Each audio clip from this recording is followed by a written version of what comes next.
All right, Nana. So, what was it like when you grew up in around my age? Around your age. Well, I grew up in Newport, and I was at Ensign Intermediate, and we just lived 2 blocks away from Ensign, so it was really easy to get to school. I was involved in sports, so that kept me busy. It was fun on campus. Everybody got along really well, and we didn't have a lot of the issues that you guys have to deal with now.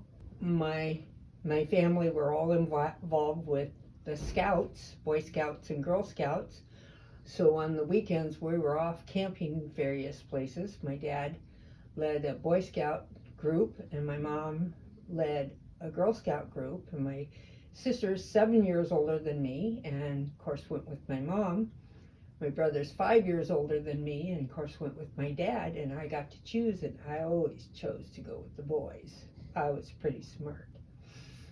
And so at a very young age, I got to learn how to shoot a bow and arrow and do all the kinds of camping things that a lot of kids don't get to do.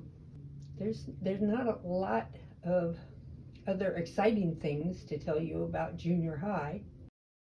What were some challenges that you faced during, like either camping or your middle school experience?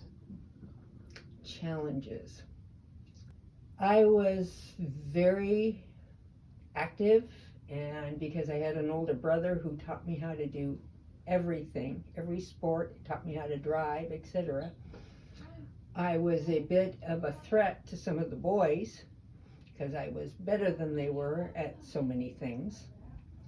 And sometimes that was a challenge. I had to learn when to just kind of back off. And there weren't any challenges on campus. We didn't have problems with thugs and all the rest of that. Everybody really got along well together.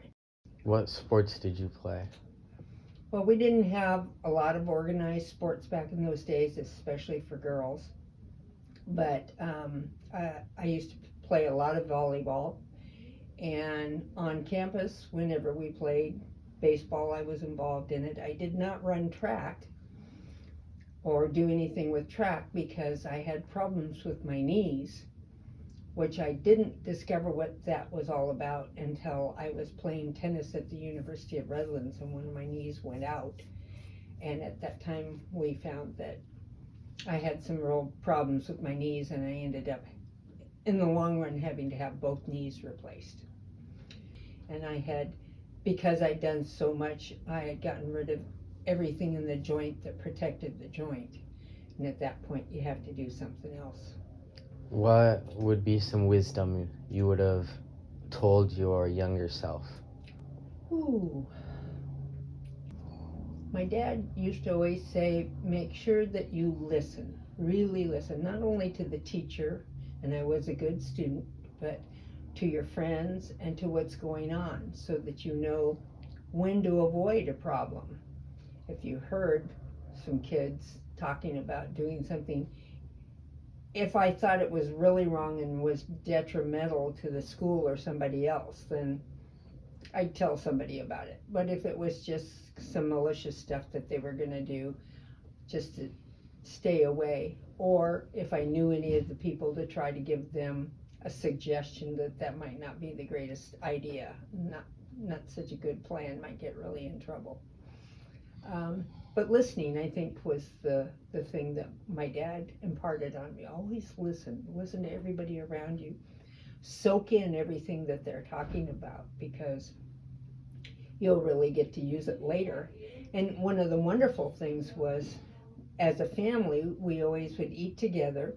And at dinner, my dad used to have both my sister and brother share something really interesting that they learned at school.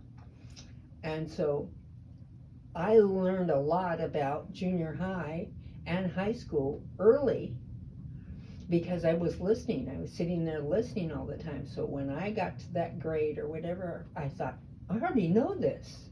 We already talked about this. So in many cases, that made it much easier for me. All right. See, that was the listening.